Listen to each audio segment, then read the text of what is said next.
அஸ்ஸலாமு அலைக்கும் அன்பான சகோதரர் சகோதரிகளே, ஒரு அற்புதமான அதிசயமான கதை சொல்லப் போகிறேன்.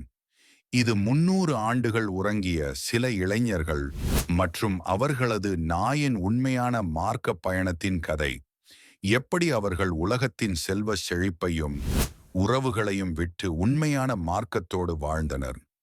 அவர்களை 300 வருடங்கள் நீண்ட உறக்கத்தில் இருந்து எழுப்பிய அதிசயம் என்ன?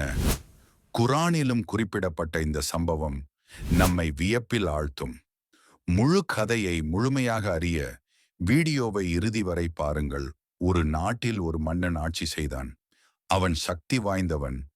மக்கள் சிலைகளை வழிபட கட்டாயப்படுத்தப்பட்டனர். ஆனால் அந்த ஊரில் வாழ்ந்த சில இளைஞர்களுக்கு இது பிடிக்கவில்லை. நாங்களே சிலையை வடித்து அதை வழிபடுவோமா என சிந்தித்தனர். இதனால் அவர்கள் உண்மையான மார்க்கத்தை கண்டுபிடித்தனர்.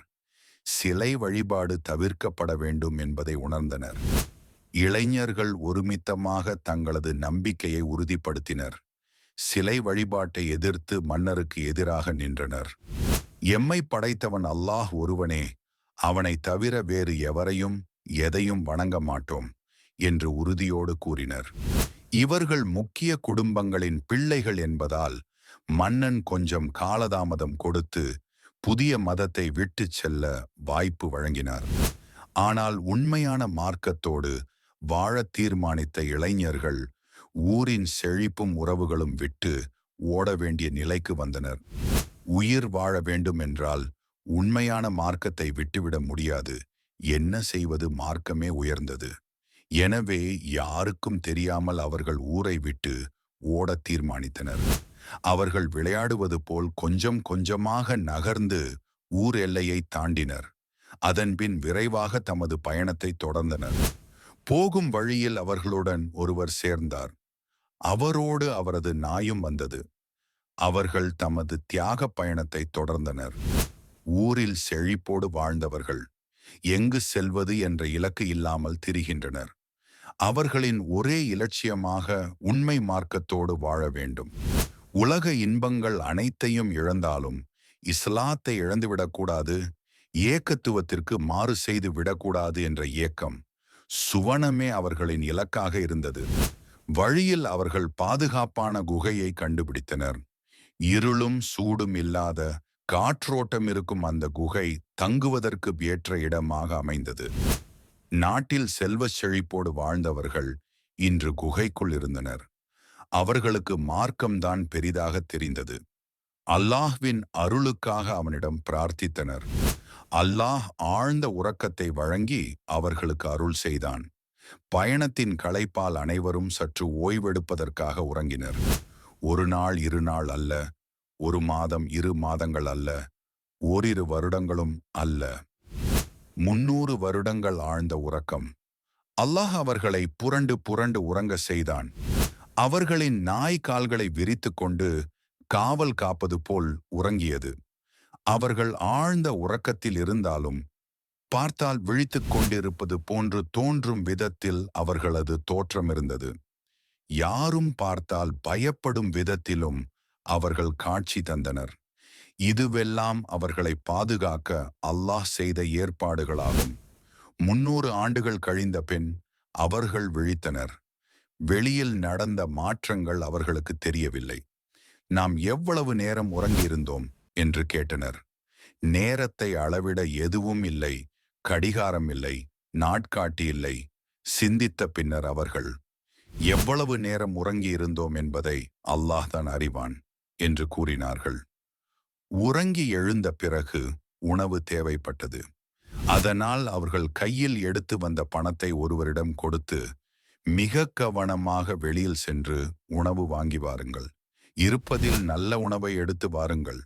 மாட்டிக்கொள்ளாதீர்கள். மாட்டிக்கொண்டால் கொன்று விடுவார்கள் அல்லது பழைய மார்க்கத்திற்கே மாற்றி விடுவார்கள். அப்படி நடந்துவிட்டால் நமது மறுமை வாழ்வு அழிந்துவிடும். எனவே கவனமாகச் சென்று வாருங்கள் என்று சொல்லி அனுப்பினர். அவரும் பணத்தை எடுத்துக்கொண்டு கவனமாக சந்தைக்குச் சென்றார். பொருட்களை வாங்கிவிட்டு கடைக்காரரிடம் பணத்தை கொடுத்தார். கடைக்காரர் பணத்தை ஆச்சரியத்துடன் பார்த்தார். பணத்தை வாங்கிய கடைக்காரர் அதையும் பொருள் வாங்க வந்த இளைஞரையும் மாறி மாறி பார்த்தார். பின்னர் மெதுவாக உனக்கு புதையல் ஏதும் கிடைத்ததா என கேட்டார். அந்த இளைஞர் அப்படி ஒன்றுமில்லை என்று மறுத்தார். கடைக்காரர் விடவில்லை. உனக்கு புதையல் ஏதோ கிடைத்துள்ளது, உண்மையை சொல் என கேட்டபோது, இல்லை இல்லை, நேற்றுத்தான் இதை நான் வீட்டிலிருந்து எடுத்து வந்தேன் என கூறவே கடைக்காரன் சத்தமாக சிரித்தான். என்ன என்ன முட்டாள் என நினைத்தாயா? இது 300 வருடங்களுக்கு முந்தைய காலத்து நாணயம். இதை நேற்றுத்தான் வீட்டிலிருந்து எடுத்து வந்தேன் என்கிறாயா என்று கேள்விகளை அடுக்க அங்கே மக்கள் கூடிவிட்டார்கள்.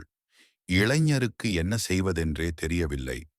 இரகசியமாக எவருக்கும் தெரியாமல் உணவு வாங்க வந்தேன், இப்படி மாட்டிக்கொண்டேனே என்கிற கவலை அவருக்கு. பழைய நாணயத்தை காணும் போது மக்கள் ஆச்சரியப்பட்டனர். இதை தெரிந்த பிறகு மக்கள் இளைஞரை அரசு பொறுப்பாளரிடம் அழைத்து சென்றனர். அந்த அரசியல் பொறுப்புதாரி நல்லவராகவும் சிலை வணக்கத்தை எதிர்ப்பவராகவும் இருந்தார். இளைஞர் தனது கதையை கூறினார். தாங்கள் தப்பி வந்த மன்னர் கதையையும் கூறினார். அப்போதுதான் கொஞ்சம் கொஞ்சமாக சந்தேக முடிச்சுகள் அவிழ ஆரம்பித்தன. அந்த இளைஞர்கள் நாட்டை விட்டும் வெளியேறி குகைக்கு வந்ததன் பின்னர் பல அரசர்கள் வந்திருந்தனர்.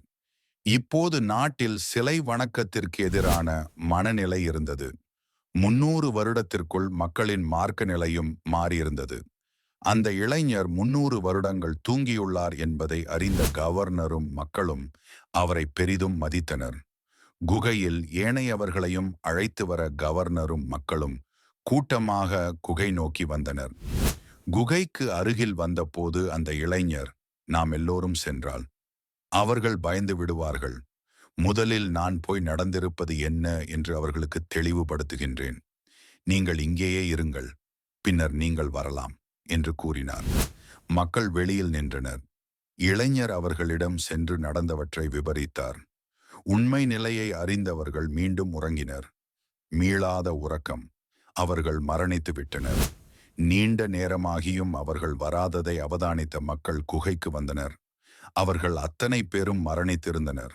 அவர்களை விழிக்கச் செய்து அதை மக்களுக்கு அறிவிக்கவே அல்லாஹ் இந்த ஏற்பாட்டை செய்தான். இறந்தவர்களை அல்லாஹ் எப்படி உயிர்ப்பிக்கின்றான் என்பதை அந்த மக்களுக்கு அல்லாஹ் உணர்த்தினான். அல்ஹம்துலில்லாஹ். இன்றைய கதையை கேட்டதற்கு நன்றி. மேலும் உண்மையான இஸ்லாமிய கதைகள் கேட்க சப்ஸ்கிரைப் செய்யவும்